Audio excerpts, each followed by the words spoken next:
Hello, I'm Brent Mayer and welcome to Inside Curtin. In this episode, we find out about some very interesting visitors to the Curtin campus.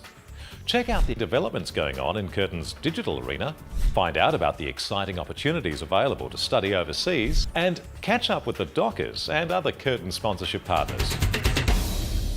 If you were wandering around campus the other week and came face to face with part of a giant face, you may have thought that our researchers had gone totally crazy in their labs, but no, the giant body parts wandering around were actually puppets.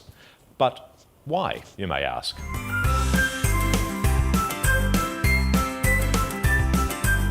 The human body parts are part of a 26.5 metre long body, human body, called Everybody. And that giant puppet is about humanity and what it is to be human and the human body.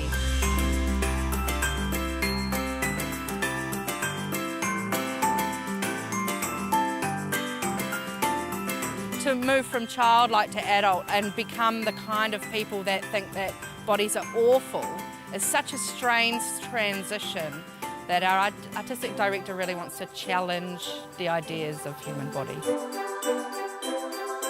We have different things for them to do. For instance, the nose will breathe and smell things and inflate itself. But just to give it some extra interest, we added snot. It's quite, I guess, delightful for people and humorous.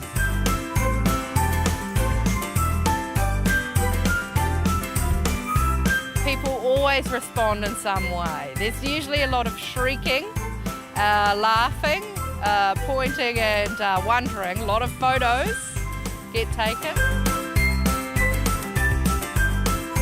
The mouth has a lot of mobility, so it can get around faster than the other puppets.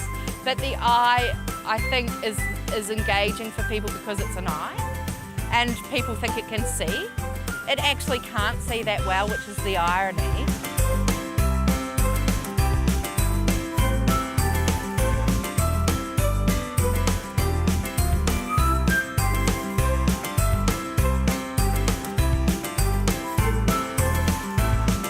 They're naughty, mischievous puppets for sure. It gives the expression, lend me your ears, a whole new meaning, doesn't it? We all know that learning is so much more than just what goes on in the classroom and lecture theatres. It's about expanding our minds and horizons, which is why many Curtin students are taking the opportunity to study for a semester overseas.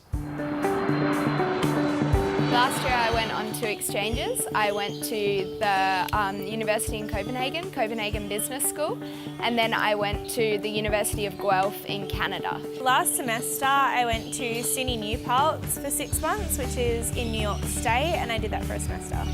It's a big push of Curtin University to get as many students abroad as possible to get all kinds of international experiences that they can do. Probably the most typical is students going for an entire semester, so we call that study exchange. We've got a whole bunch of exchange partners all over the world. I suppose the best part about studying overseas is I hope that I can use it for my future, so I'd really like to go into international business. I think it would add to my resume as well, so for future career prospects, just having another understanding of how people work around the world. The main thing I got out of it from study is because I'm doing psychology, going to the multicultural capital of the world, which is New York, was amazing. Like, you get to see the different ways that people see different phenomena. They also talk about how they've grown as a person. That really kind of opens up their eyes to the world, seeing things from a different perspective, so and coming back just a lot more confident, and we like to think job ready. Studying overseas is way more than just studying. You get to do some travel, you get to be very social, like go out and meet people. So I'm going on a trip next year where I'm just going back to meet everyone that I met over there. I made a bunch of cool new mates, traveled around the world, went to America after, went to Europe for a bit, traveled around Canada, so packed in a lot in 6 months. Certainly they do have all kinds of fun while they're abroad, and that's definitely the point, that they, grow as a person, they experience and try new things that they've never done before.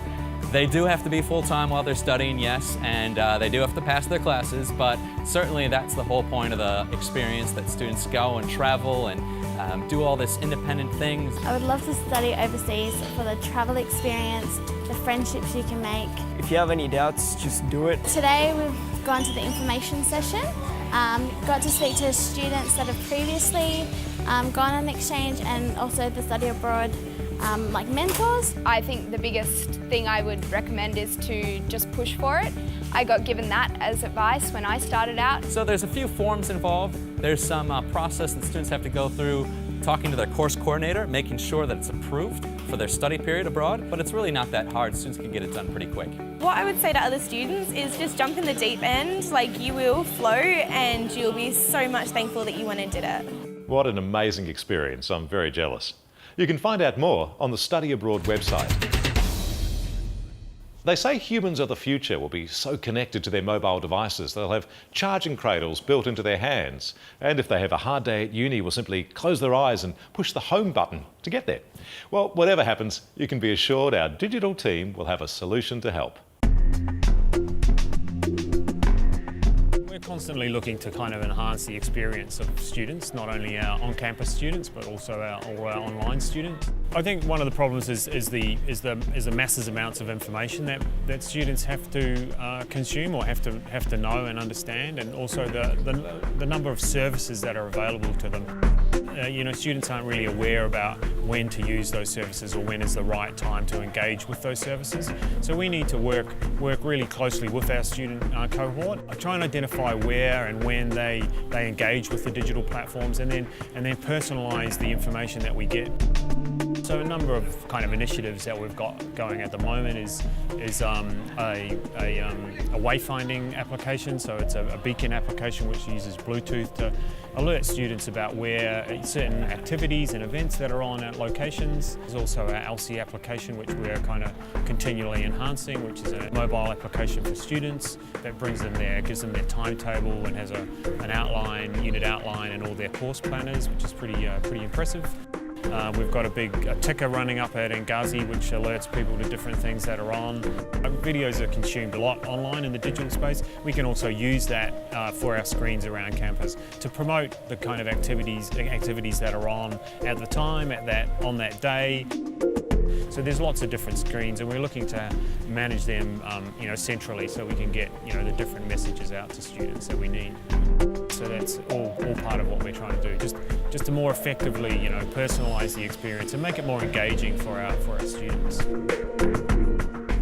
Things are developing fast in this space all the time, so make sure you're in there and using and trying all the latest innovations. Well, last episode we found out about Curtin's exciting partnership with the Hockeyroos, but that is only part of the story. Our sponsorships team has relationships with many interesting people and organisations which benefit a wide range of students and different areas of the university. The idea of impact and of excellence and of innovation will be reliant upon good, strong and interesting partnerships, and that is the future. As a research university, research-intensive university, we need to find those sorts of organisations that are operating at that high level, that elite level of excellence that we can partner with.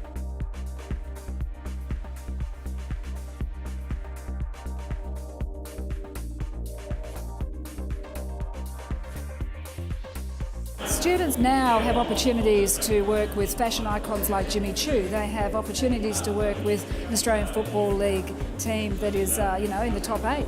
Unfortunately, haven't won the grand final, but that's coming with our wonderful research and our student impact that will come. And now they have an opportunity to work with the Australian hockey team, gold medal Olympic hockey team. Very similar to the Dockers partnership, the same thing, which is it goes across faculties, so it gives that breadth of student experience. Hockey Australia has been very generous in their placements with our students, so that will range from our film and TV students and health sciences students, our Curtin Business School students doing major international events, which the Hockeyroos and Kookaburras do. We've got a very strong reputation and a strong history at Curtin of having very good partnerships and relationships with what would be considered traditional industry, the BHPs, the Rio Tintos, the Chevrons. Our students know that, they have that good exposure.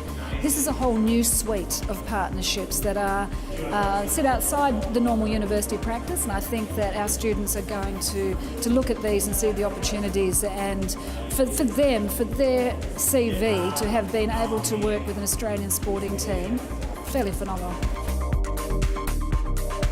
Imagine if we could team up our sponsors with each other. We could have Jimmy Choo and the Dockers working together and creating the best looking footy boots in the AFL. Well, that's it for this episode of Inside Curtin. If you'd like to find out more about anything you've seen today, you can visit the Learning for Tomorrow website at curtin.edu.au. Thanks for watching.